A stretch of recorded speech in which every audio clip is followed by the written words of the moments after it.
singing. Ah, there you are. Good day, everybody. I waited a few more seconds than usual for this equipment to work. And this is Yin Yang in California with Morsels of a Thought number 1474, like the phone number my uncle had. And I am watching myself do the rules. I am busy and happy going to go swimming. Went 10 days in a row. I am busy and happy. I have a life. I have activities. I am full of energy. And that is part of the rules. So Ellen Fein and Sherrie Schneider wrote the Rules Handbook in addition to all these books that they have written. Oh my God. So here we go. I'm going to read to you day number 274. Rules for friends. All committed relationships need the rules. This is week 2 of course 5. Rules for friends. Even with the best of intentions, chances are you will ruin a relationship if you give unsolicited advice. If you say to a girlfriend, "Hey, I've noticed you're always hooking up and getting hurt. Boy, do I have a book for you." She may not take it well. She should call you and ask you for help based on the way you date and live. When you call her, you could possibly catch her at a bad time and get a cold shoulder, like when you call a guy who is watching a ball game and he gets off the phone first. Ouch! Wait for women to ask for your advice like you wait for men to ask you out. Right? Right. Never give unsolicited advice. Seriously. Day 275. Rules for buyer beware people. You probably think that buyer beware only applies to men. Not so. Anyone, including family members, friends, and people you work with, can be buyer beware people if they are only or primarily interested in you in order to get something. You know, I had a friend, I'm going to set aside the bookmark for a short side story, which is that I had a friend who developed a very big disease. She had been healthy, but when she got the disease, it put her into a wheelchair permanently. Her legs had lost their function, and so she needed people to push her in the wheelchair up the hills because her arms weren't that strong. So the thing is that she started to get really spoiled because I would push her anywhere. I would help her in the toilet, and she would get me to drive her everywhere when we had a manual pushing wheelchair. And pretty soon, it became a very toxic relationship because she would put me down and she wouldn't keep my secrets that she promised to be kept. So I had to say, "I can't talk to you anymore." And it really hurt her. But I was hurt more by her breaking confidences that I had given her, that she took in confidentiality. So never be a poor friend being somebody who kind of doesn't uphold standards of values and integrity. And even if they're disabled, you have to say, "I'm so sorry, I can't help you now." So that was my story. You probably think that buyer beware only applies to men. Not so. Anyone, including family members, friends, and people you work with, can be buyer beware people if they are only or primarily interested in you in order to get something like being pushed in a wheelchair across the hall. Maybe they want to meet your cute brother. Social climb, someone famous or belong to a country club. Have you fix their computer, write their resume, or act like their therapist? Oh boy. It's not mutual. Their motives are not pure. And if you didn't help them with whatever, you wouldn't hear from them much. Buyer beware. Next, love only those who love you and don't use you. I had another woman. She was a classmate in a course I took over at Stanford. And because it was Stanford, we thought, whoa, we're cool, right? Well, that kind of translated to a person who called me and told me everything about herself and all the stuff about her divorce or not wanting to be married anymore, blah, blah, blah, blah, blah. And I wouldn't get a turn. I never got a turn. She would say, okay, nice talking to you. Bye. I'm like, wait, you haven't asked me how I are. How are you? How are you? I haven't said who I are, how I are. I was so upset. And one time she called and said, I need to get out of my marriage. Okay, go ahead, Debit, blah, blah, blah, blah, blah. Give advice, blah, blah, blah. I gave advice because it was solicited this time. Okay, finally, another time, 2 weeks later, she calls me crying. She says, he wants a divorce.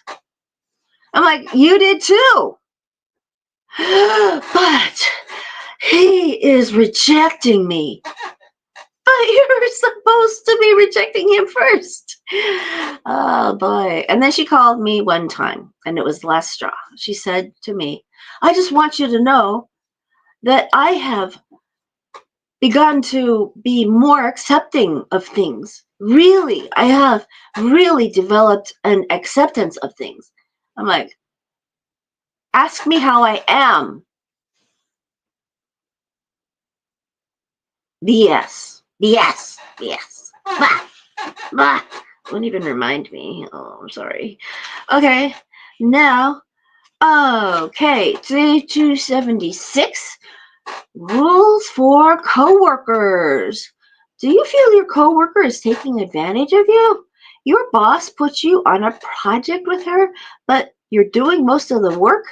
She takes long lunches, and that annoys you because you eat a sandwich at your desk to get more work done. You want to have a few words, quote unquote, with her.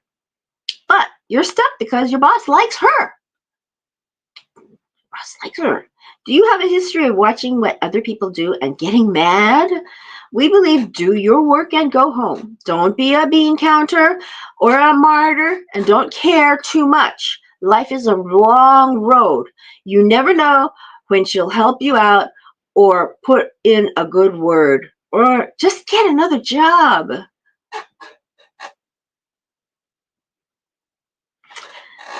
Okay. Rules for work. Oh, there are whole books about this too. Day 277, like my old address was. Relationships at work. I'm telling people so much about myself. Relationships at work can be challenging. That's not the rules, telling people about myself too much. No, that's not the rules, but I have to be careful. Relationships at work can be challenging. There may be difficult personalities to deal with, mean bosses, nepotism, office gossips, backstabbers, and slackers.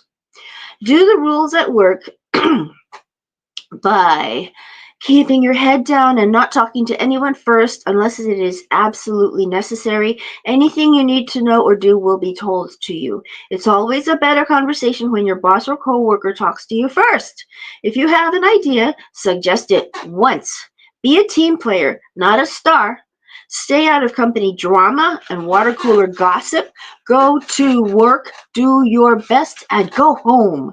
But what if you work for yourself, say a life coach or tutor, and you feel taken advantage of by clients who haggle over money or go over their time. One coach told us she gave 3 hours to a client and only charged her for one. She was resentful and burnt out. We asked, whose fault is that? Remember, you're in charge of setting boundaries and prices, so don't be a people pleaser. Treat working clients like dating or like a therapist and say, so sorry, but you are out of time. They won't respect your time if you don't. And that story that I just told, I felt like I was a therapist for an hour and a half or two every single time that I talked to her because we never got to my stuff. She never, ever, ever asked about me.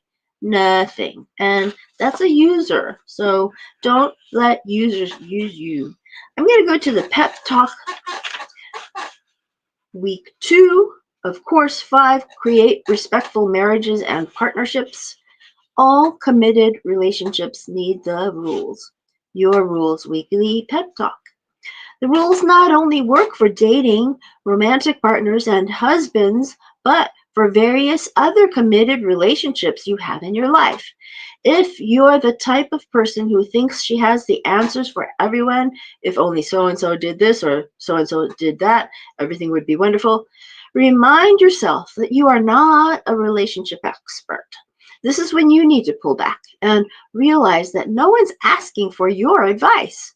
It sounds altruistic to want to save the world, but it can also be intrusive if no one is asking.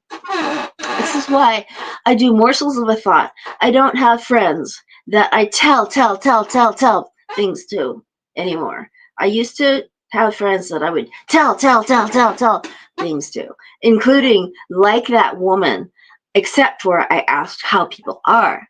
Okay? So if I want to save the world, I'll do it where you can come to me. Morsels of a Thought number 1474 today. And I've been doing it every consecutive day. I have been swimming 10 days in a row. I'm hoping to get that one up too, hopefully. I mean, at the gym. Sometimes the pool is closed unexpectedly. So I have to say gym or exercise or walking or something. Anyway, when I want to save the world, I want to bring more virtue into it. Virtue is doing the right thing. Wisdom, knowing the right thing to do, is called wisdom. That's not only all wisdom, but it is part of wisdom to know what to do. And I want to bring you morsels of a thought every day to entertain you a little, impart a little interesting knowledge. That is wisdom. And this is total wisdom, man. This is total wisdom. And I want to entertain a little and possibly educate the world. Good morning, John Clark. Yay. John Clark. I love my audience members. Yes. This week, focus on waiting to be asked for help from everyone in every area of your life, including waiting for those on social media to contact you first. Remember, the road to hell is paved with good intentions. Giving unsolicited advice can be misconstrued as meddling and also takes away precious time that could be spent on yourself. As spiritual leader Emmett Fox said, those who mind other people's business always neglect their own. What are you neglecting in your own life? Do that and leave everyone else alone. So I had been doing that a little bit, doing the other. And then with the rules, conceptually, I said, I have to be busy and happy. Busy and happy, and then healthy. John Clark knows that I had usually not walked more than 5,000 steps a day, which wasn't very conducive to high energy and losing weight. And John Clark was doing way more than 10,000 steps a day for a long time. Lost him 100 pounds. I only lost 27 pounds at one point. So really, I needed to exercise more.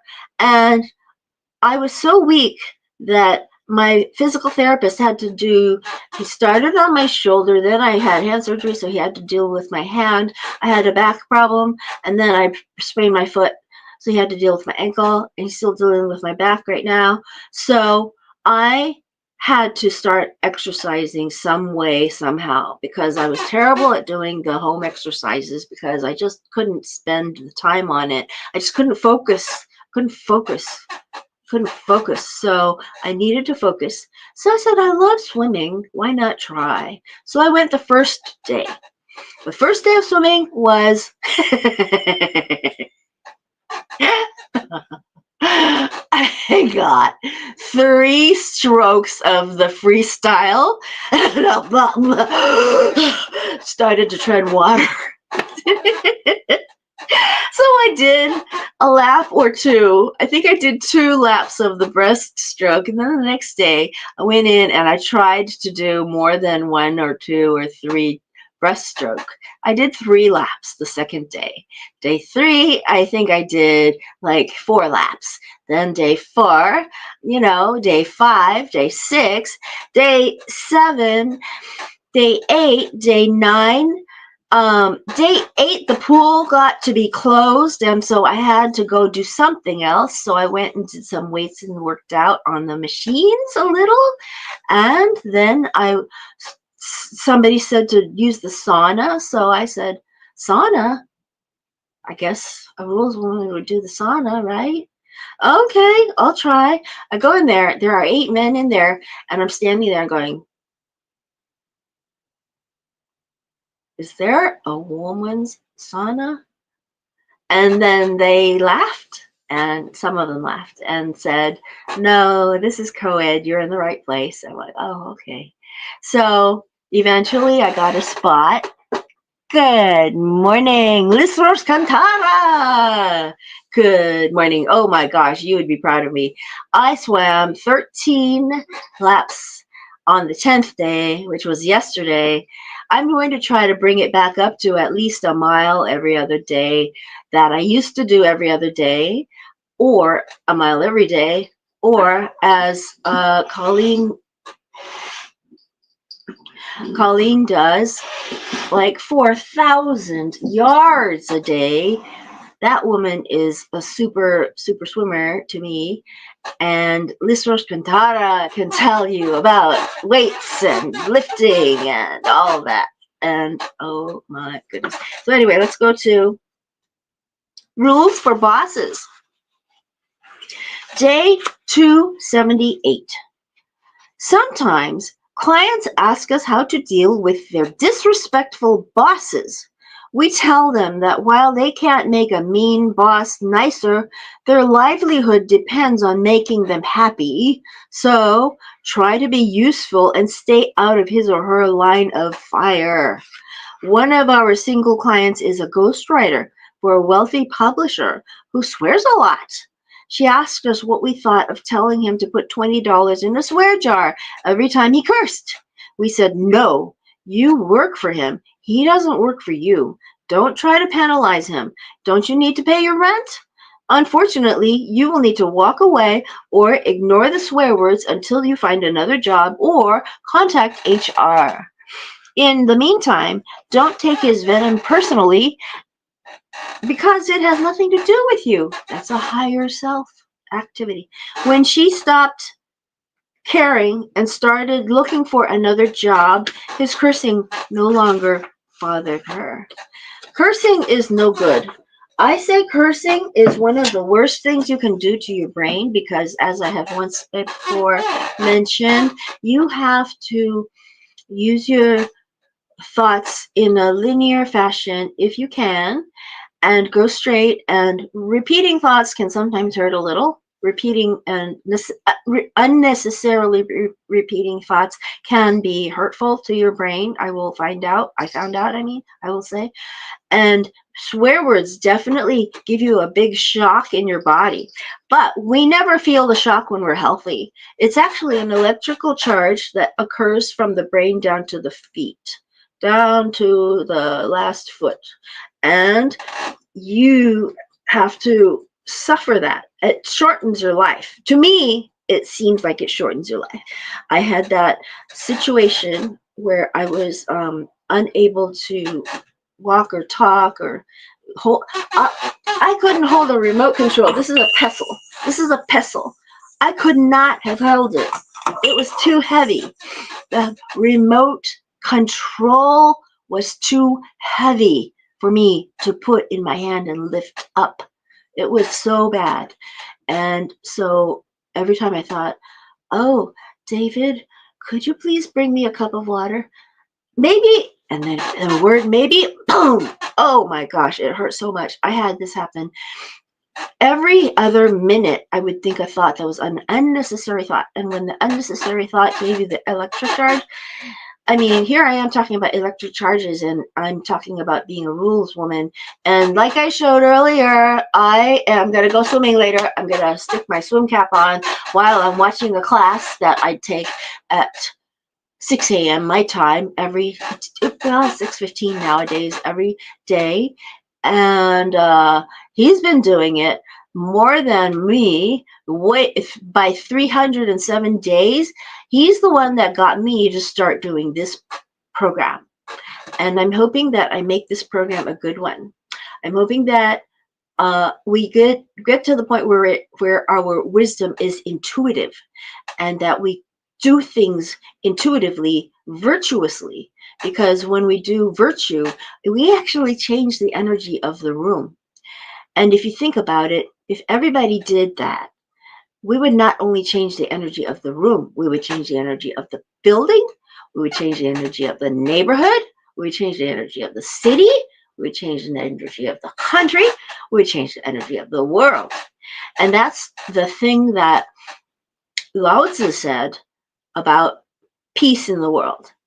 With peace in the world, you need to have peace in the heart, yourself, intuitively, peace. And then you have to have peace in the family, which is in the house. And then in the neighborhood, you need to have peace. And then you have to have peace in the city. And then you have to have peace in the country. And then you have to have peace in the world. That is how we create a peaceful world, through virtue. So I'm hoping that my program really helps to change people's opinion of themselves. Be able to, I started out with weight loss, but Duck Long, the person who started me on this, said you have to start with making your whole life richer, including money, including relationships, including your body, including your food, including your home. So anyway, I'm done here. See you tomorrow. And this is called Permission to Look. In the rules, it says to wear a big watch. I didn't wear a big watch today. I wore a big bracelet. It's permission to look. Peace starts with peace in my own mind and body. Then it can spread. Keep going. Thank you, Liz. All right. I'll talk to you later tomorrow. Okay. Old Kinderhook. Bye-bye.